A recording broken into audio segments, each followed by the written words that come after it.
그래서 이제 동물 학대에 대한 제한 근거를 콜롬비아 헌법 해석에 헌법재판소가 어떻게 했었냐면은 재산권에는 기능이 있는데, 그러니까 소셜 펑션이 있고 그 다음에 에콜로지컬 펑션이 있다는 거 하나를 더 추가를 했습니다. 맨 처음에는 소셜 펑션부터 시작을 했다가 그 다음에 이제 에콜로지컬 펑션 해가지고 자기 재산을 함부로 사용을 할 수가 없다라고 하는 거예요. 이것이 사회적 생태적인 그 기능에 위배가 되면은 제한을 받을 수 있다는 그러한 판결을 해놨는데, 결국은 대법원이나 헌재에서 그 구체적으로 그 어떤 내용인가를 얘기를 하겠죠. 그래서 여기 나오는 거는 이러한 동물 보호는 종교 자유, 인간의 식수성, 우리도 이제 고기를 먹어야 되니까요. 의학 연구, 실험, 사회적, 문화적 표현 등에 의해서 제한은 줄 수가 있다라고 얘기를 해놓고, 따라서 제7조는 위헌은 아니라고 얘기를 하는데, 단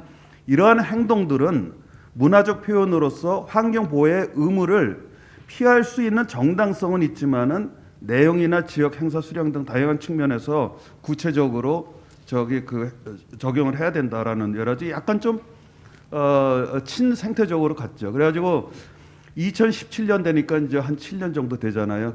마찬가지로 인신구속 적부심인데, 요 추추가 뭐냐면 얘도 이제 나이가 많다 보니까 지금 있는 그 보호소에서 좀 더 좋은 데로 이제 보내고 싶은 겁니다. 그래가지고 인신구속 적부심을 했는데 이거를 이제 받아줬어요. 받아줬을 적에 요 네 번째가 재밌는데, 법원은 지각 있는 개체, 아까 말씀하셨던 지각 있는 개체의 법 주체성을 인정하고자 했다라는 거예요. 그래가지고 법원은 인간과 비인간의 차이가 존재하지만은 내재적 가치를 갖는다라요. 그래서 동일한 법인격이 있다라.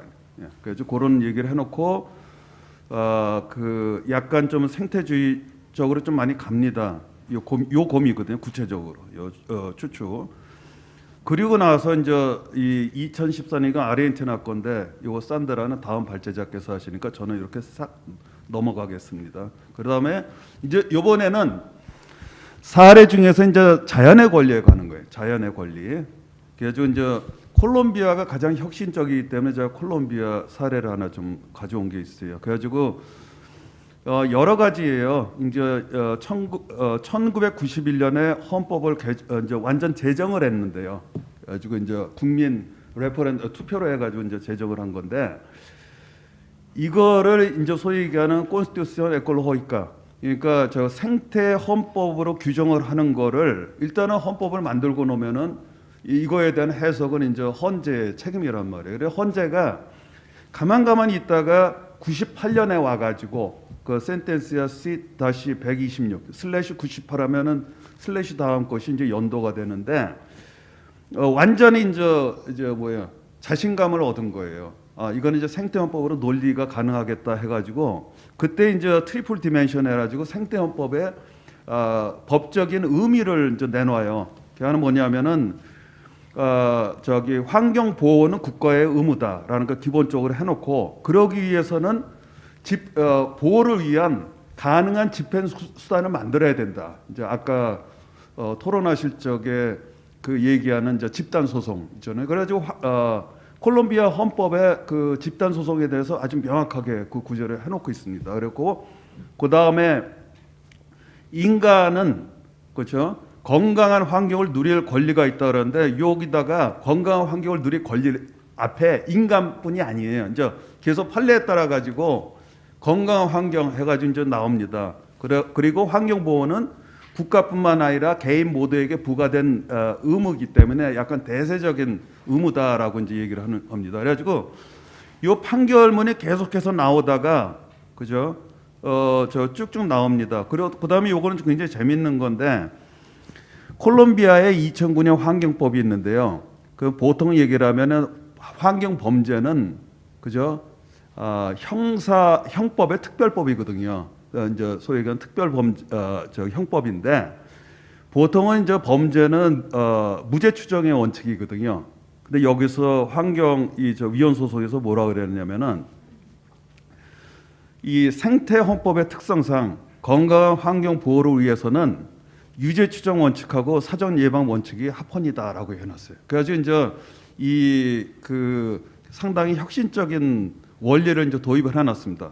그리고 나가지고 이제 요 계속되는 지금 얘기했던 거에 대한 계속 적용을 이제 그 헌재에서 하게 됩니다. 하다가 이렇게 쭉 가다가요. 이제 저는 요걸 말씀드리려고 그러는데 그렇지 않으면은 이 또 시간이 좀 굉장히 낭비가 되니까. 그래야지 2016년에 와가지고 아트라또 강 사건 해가지고 이걸 내요. 근데 여기 잘 보시면은 원고는 환경보호단체입니다. 피고는 정부고요. 소송은 집단 헌법소원 해가지고 이게 악시온 대 프로테시온이다. 지금 원래는 이게 우리를 치면은 약간 헌법소원을 약간 확대한 거예요. 확대한 건데 여기에다 이제 콜렉티브가 들어가요. 그러니까 집단. 그러니까 이 소송 내에서 청구는 그 지역 거주민들의 권리 보호거든요. 그러니까 저게 강을 오염을 시키니까 이거를 나 손해배상을 하는데 재미있는 거는 헌법재판소 자체가 청구가 안 돼 있는 그죠? 그 청구를 그 검토하기 위해서 결국은 아트라또 강이 그 권리의 주체라는 거를 직접 말씀을 하게 됩니다. 그래가지고 여기 이제 아트라또 강인데 굉장히 길어요. 약 한 750km 정도 되고 그 굉장히 이게 지나가면서 옆에 이제 그 국립공원도 몇 개를 지나가고 그럽니다. 자 이렇게 되는데 자 여기서 나와요. 옆에 있는 것이 이제 5-5 요게 나오는 것이 제가 축약을 한 건데 이렇게 따옴표 들어 있는 거는 정확하게 그렇게 말을 한 거거든요. 요 판결문이 제가 이제 읽어보다 좀 지쳐가지고 다 읽질 못했는데 한 140페이지에서 120페이지 정도 됩니다.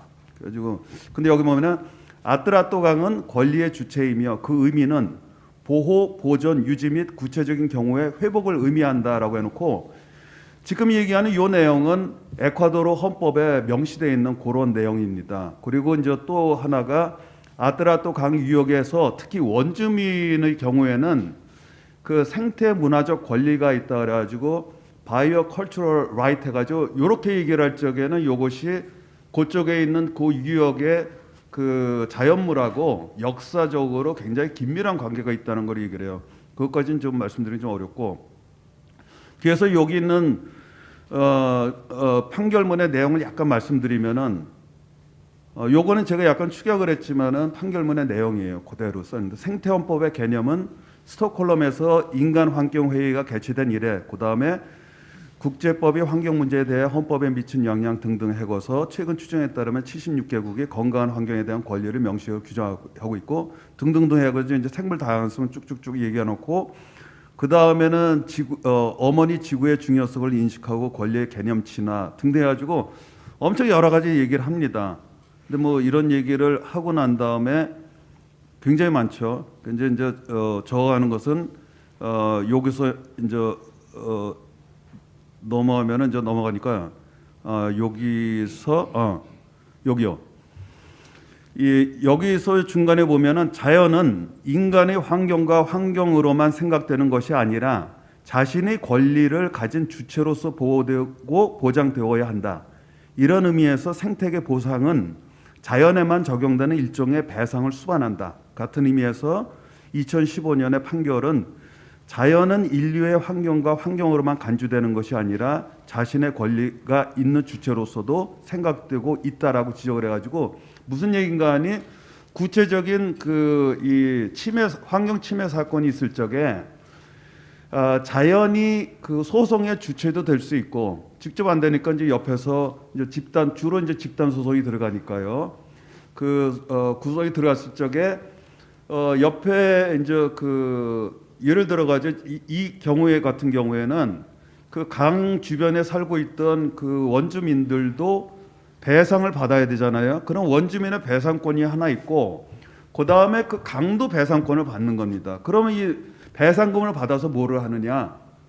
이제 특별 기금을 놔가지고 그거는 강이 가지고 있는 겁니다. 그래가지고 그거 용도를 써야 된다라는 거고, 요것이 굉장히 핵혁신적인 아마 에콰도르 콜롬비아 헌법재판소의 판결이고요. 그 다음에 이제 또 하나가 요거 그 다음에 여기 나온 것들 이제 쭉 나오는 거고 가고요. 2018년에 콜롬비아 대법원이 또 아주 기후 변화 관련한 판결했는데 헌법재판소의 판결에 대한 화답이라고 저는 생각을 합니다.